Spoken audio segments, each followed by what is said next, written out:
and welcome to MoneyHub. Thank you very much. So, before we go back, like I said, today it's a backward journey to where you are right now. Can you tell us what you are currently doing?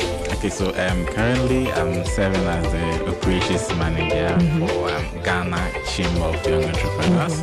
So the chamber is a trade association that supports young people doing business in Ghana between the ages of 18 to 35. But in extreme cases, when you are beyond that age, we do consider in terms of support. Okay. And the chamber has 5 thematic areas that we work when we do research to understand some of the policies that affect young people doing business. After we've done a research, gotten the facts and figures, we use that one for advocacy. That's where we advocate some of the policies that will make the environment better for young people. Okay. Now that environment is conducive for people to do business, what do you do next? We do capacity building and training. We need to groom you really well so they can take advantage of the opportunities. Yeah. They can't just train me with a skill set without funding. We do investment mobilization. That's what we give funding for young people. Yeah. If you want to start a business, if you start a business already but want to expand, I want to support you. Yeah. You know, advent of AFTA, at least there's so many opportunities you can do in African countries. So we have like trade facilitation. So mostly how we take you to different African countries or Europe to go and learn some of the tools and technology in their business. Wow. Then you come and localize it in your business. So that's how the chamber works in 5 thematic areas. This is so crazy. So you are taking all the way from, first of all, the policies that are affecting young people who even want to start. Because I remember talking to a couple of young people and some of them don't even have a registered business because they don't even understand the processes. And then some of them are like, if they register, they have to start paying tax. So they're afraid of that, you know. So you're already taking policies that are going to be affecting them, working on that, and then taking them to the step of training and building a capacity to be able to do the business, and then taking them to opportunities to be able to expand that business in other areas. This is amazing. It's a calling. If you don't have the passion to support young people, definitely you wouldn't find yourself in doing this kind of job. Let me tell you, when you just say it's a calling, I'm like, you have to do everything and call it.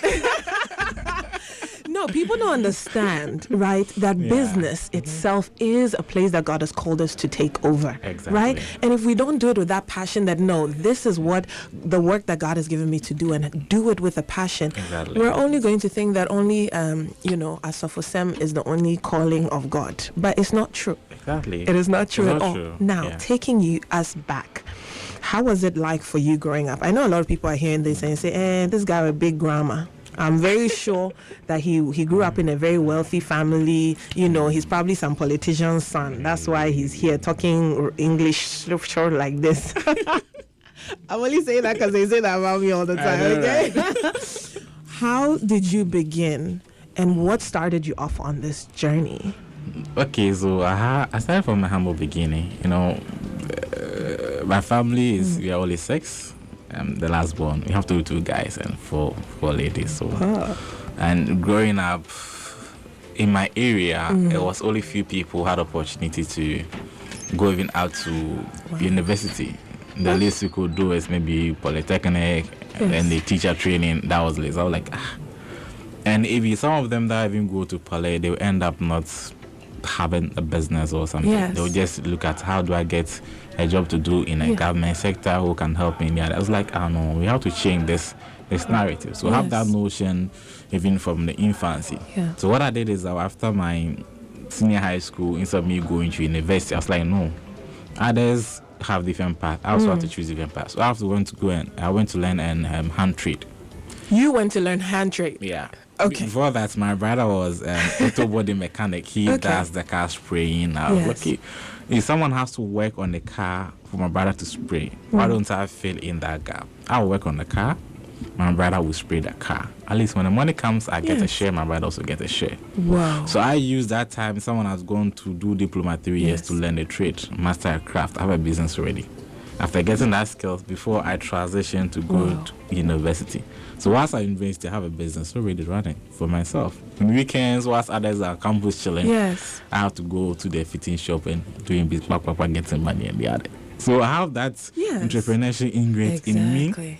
And from there, I had opportunities to also meet mentors who share the same vision with me, making sure that supports young entrepreneurs in the artists. Because one thing I learned during the training was that, my master boss then, he didn't have the opportunity to go to school. And we had one contract. It was a whole accident car we need to operate on. It was just 3. And these people required receipts and invoice and the others. Yes. Because he did go to school, we did the work for the guy. Yes. And it took months and months before we get in the money. Whoa. When you go, they'll ask you for invoice. Like, what is invoice? I just do cash and carry, do the work, take my money from there. And I also discussed with a colleague, and our colleague assisted me in getting those documentation before we could get the money.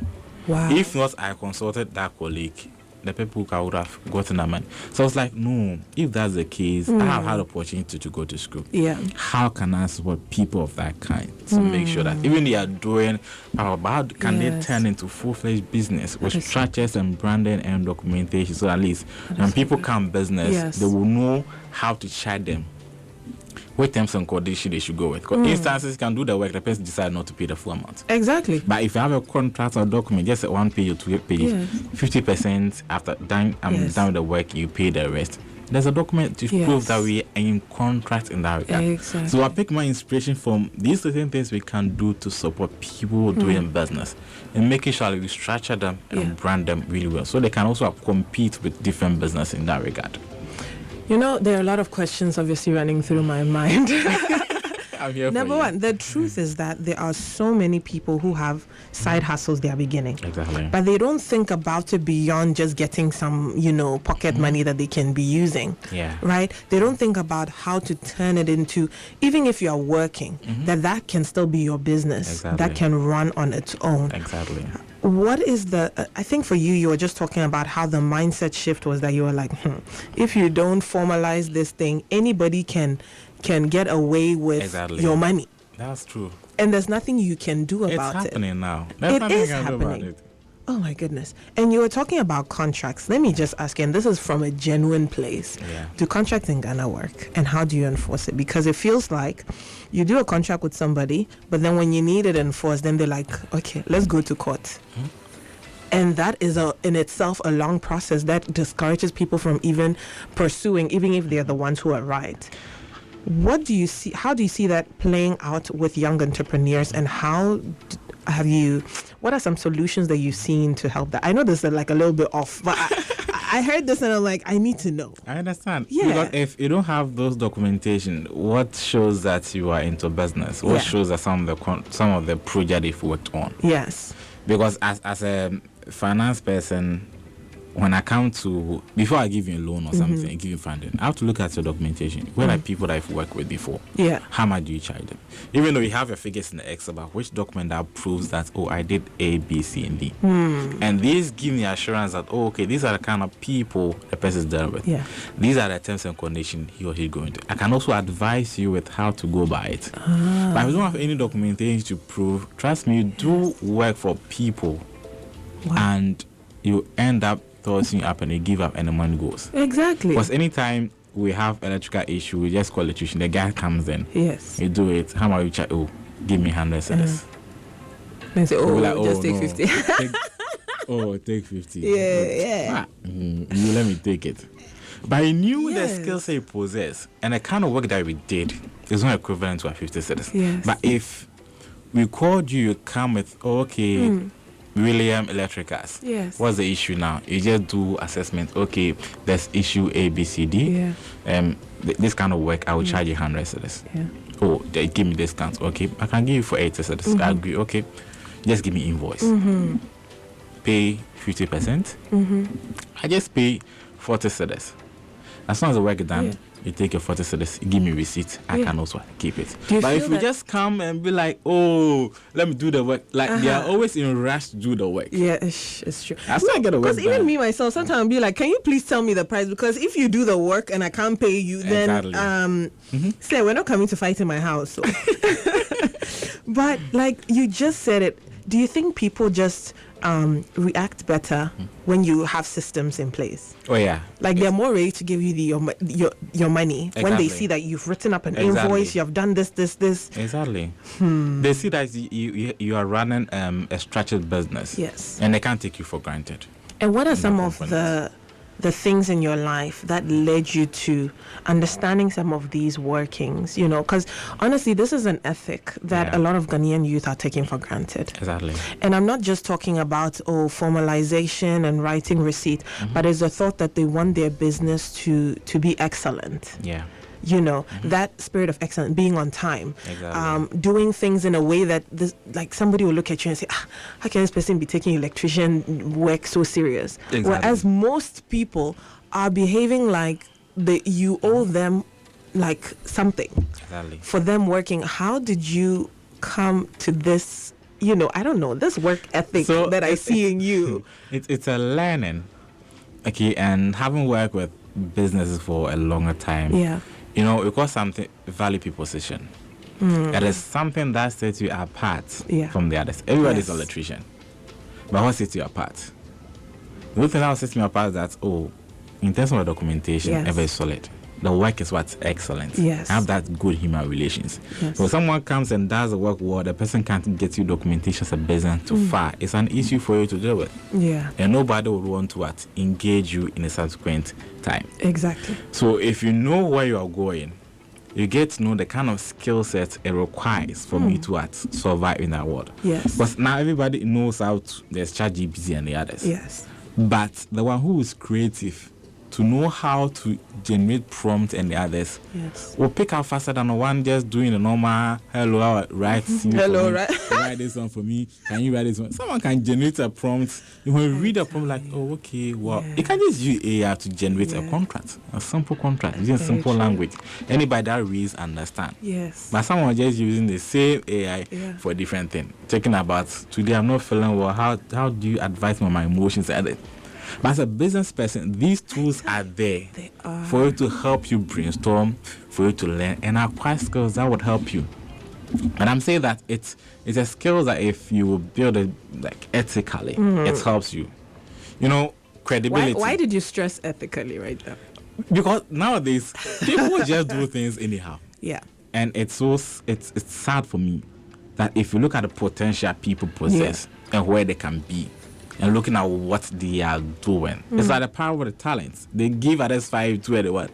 And they decide to bury their own. Exactly. So if you are not making good use of it, sometimes it saddens the one who gave you the talent. And it's an issue that you have to find ways of dealing with it. Yeah. But mine is to make sure that if we're doing business, any support that support you towards actualize your full potential. That's my calling. You're also making sure that you are making impact and solve issues in society. I have to make sure that I connect with you so they can help the people more.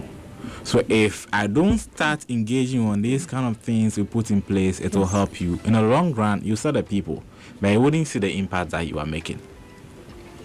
Which is an issue that we are all dealing with. Mindset is very critical in our dealings. Because if you believe that this is the standard I want to go with, you stick to it. You take your time, you learn and understand the system and process. It becomes so easy for you.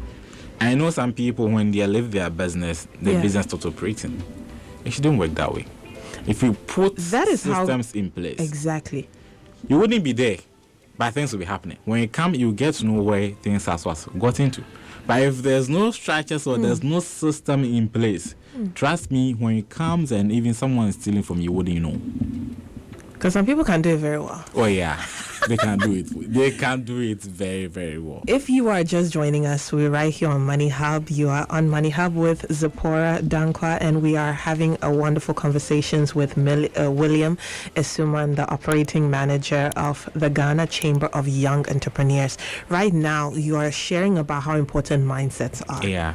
In the entrepreneurial journey. Exactly. Number 2, you're talking about the value proposition that you bring to people. Exactly. That it's not just about how many people are patronizing your business, but it's about what kind of value are they receiving from you. Exactly. Even if you're getting 10 CD from those people for that value and you keep working on it, very soon those same people are going to pay you 100 and 1,000 CDs for that same skill.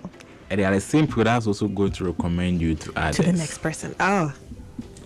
I'll do the work for you so you enjoy it. That is the next so be like, good. I have this guy who's doing this. Oh, okay.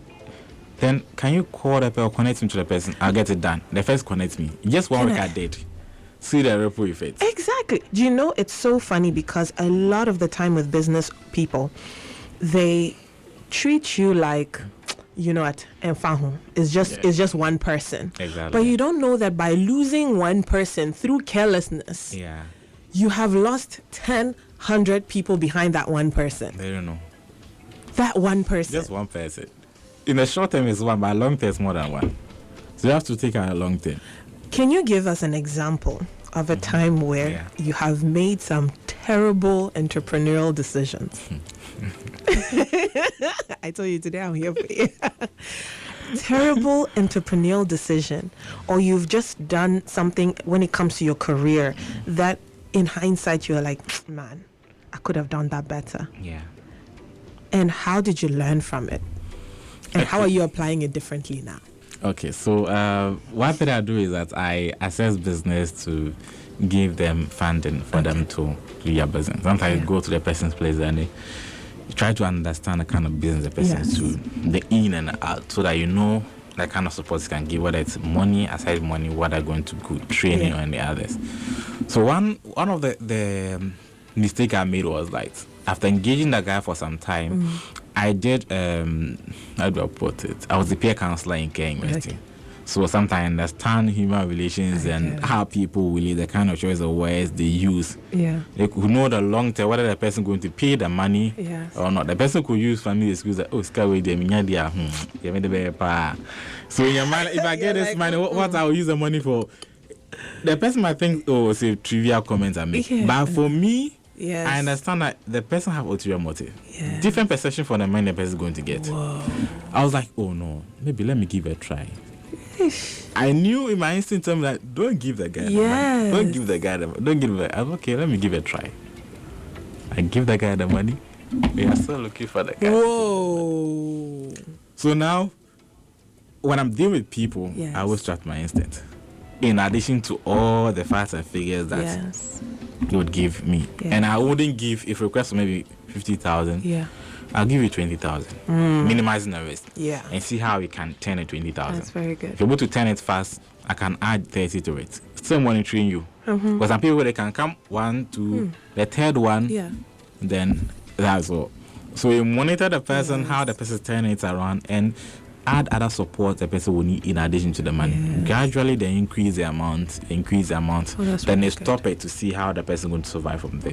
If the person is able to survive for a long time, then it can come in with amount of money. So that lesson alone, it's a whole thing for me.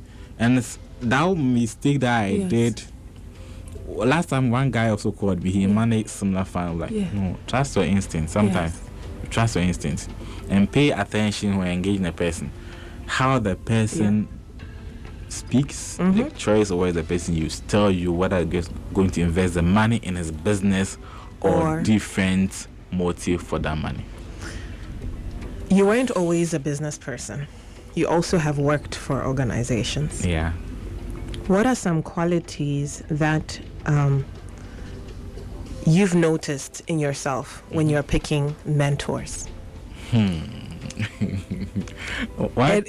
How has that helped you? Because like you've mentioned, even from the car days, the person that you worked with was in some way like a mentor to you. And now I recently saw on your LinkedIn that you've been accepted to the PK award. I'm so jealous. Don't worry, I'm right behind you. I'll be your junior. How has choosing the right mentors brought you to where you are now? Okay, so for me, I personally have interest in people that I share the same vision with. So before even I get closer to you, I know what you'll be doing. And if it resonates with where I want to go, I'll connect with you first. Through serving you first. I'm not just come to connect with you to come and learn from you. No. I have to look at what can I give to you. So they can also spare a few of your time to to nurture me. And my first mentor was in church. You see, I'm a youth lecturer. So I'm a Catholic then. We are those who read in church before Father comes and leave the sermon and others. And before joining, I was a shy person. It would never get me for me to stand for 5 people. No, I'll be shivering. I feel like dying. I don't use that. So there's one guy there are two. Matthias Inchi Ajimai, then Dr. Augustine Pukwefi, they have been very instrumental in my public speaking and making sure at least I do the best. Yes. They taught me how to talk and how to stand in front of people. And that one alone has done a lot of magic.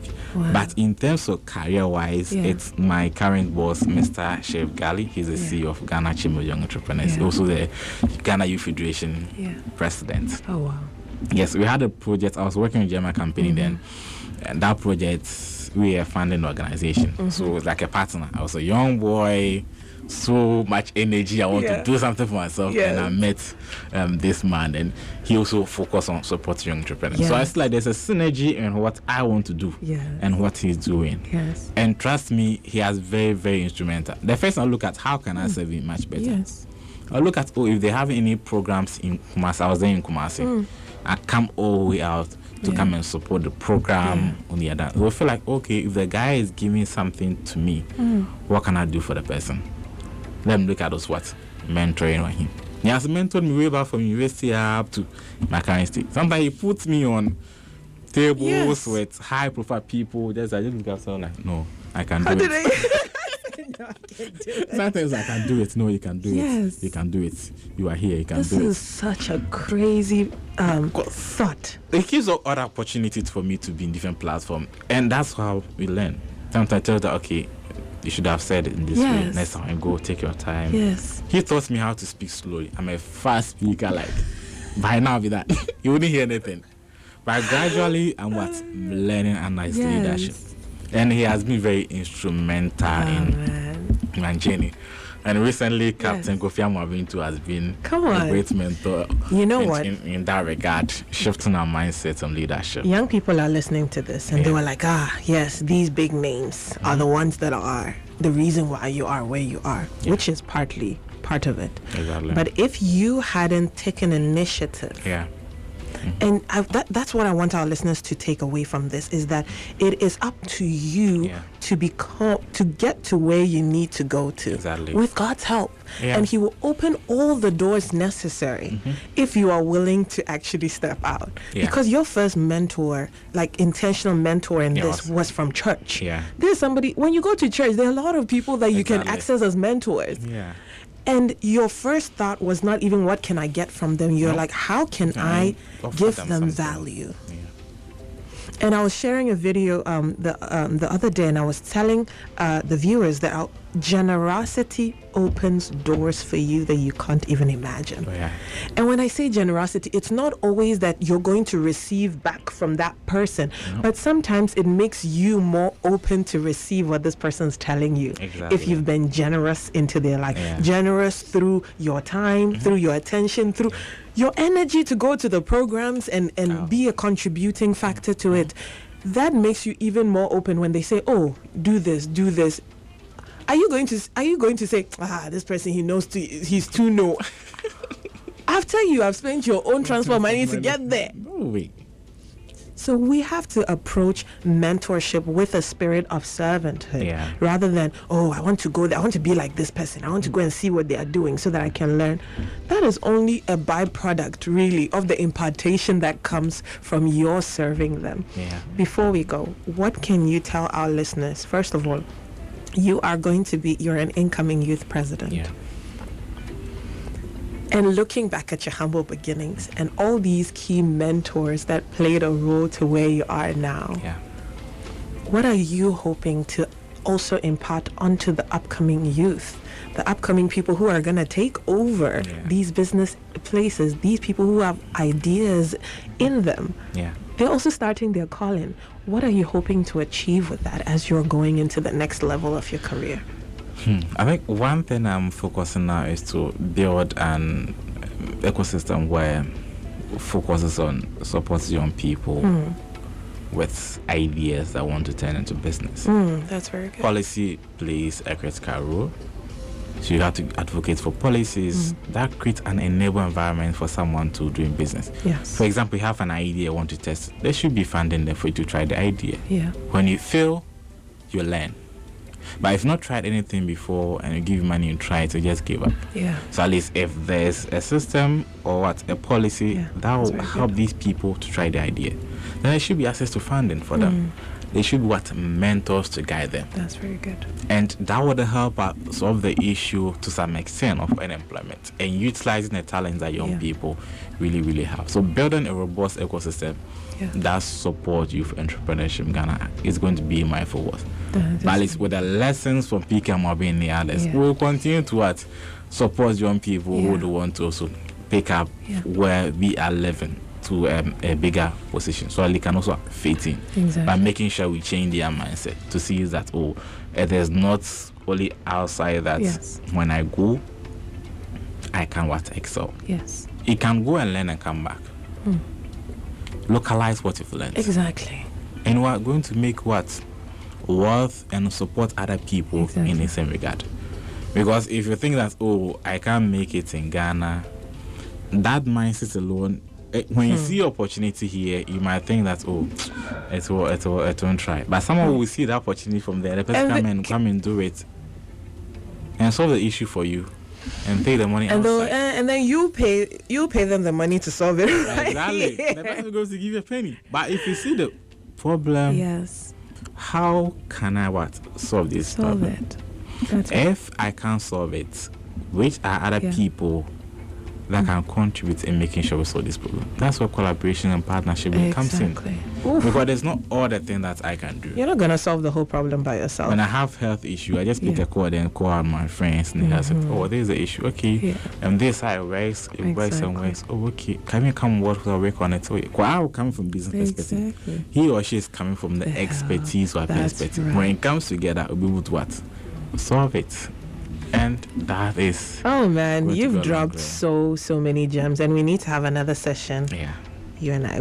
I'm starting a live, an Instagram live, so we are going to continue there, so that you guys will be able to ask more questions and we'll be able to have more answers. So if you're not following me at I am Zipporah Danko on Instagram and at MoneyHub_official, you are missing out on a lot of great conversations that are about to take off in 2026. Okay, and this is the entrepreneurial journey series.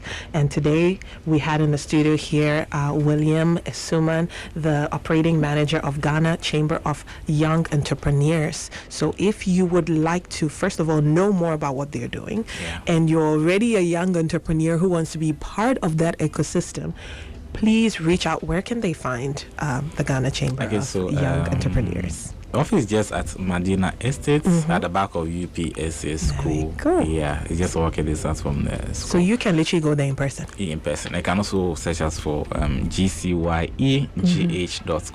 Yes. You can have a lot of information that you can learn and also reach out to. Because it's so exciting. Policy, training, how access to finance, access to funding, networking, how to expand into the rest of Africa. Trust me, this is exactly what you need as a business person going into 2026. So reach out and follow William Essumani on LinkedIn on his new journey. On his new journey, which I'm coming behind you, bro. I'm coming. And follow me at I am Zipporah Danko on Instagram, on TikTok, on on YouTube to hear this full interview if you have missed it. And please tell us what your goal is this year. Remember, we're holding each other accountable this year, okay? We're holding each other accountable and we don't want you to miss out. So join us again next week from 3 to 3:30 right here on the MoneyHub Show, where we are raising the next African millionaires right here in Ghana. All right, so join us again and we will speak with you soon. Bye.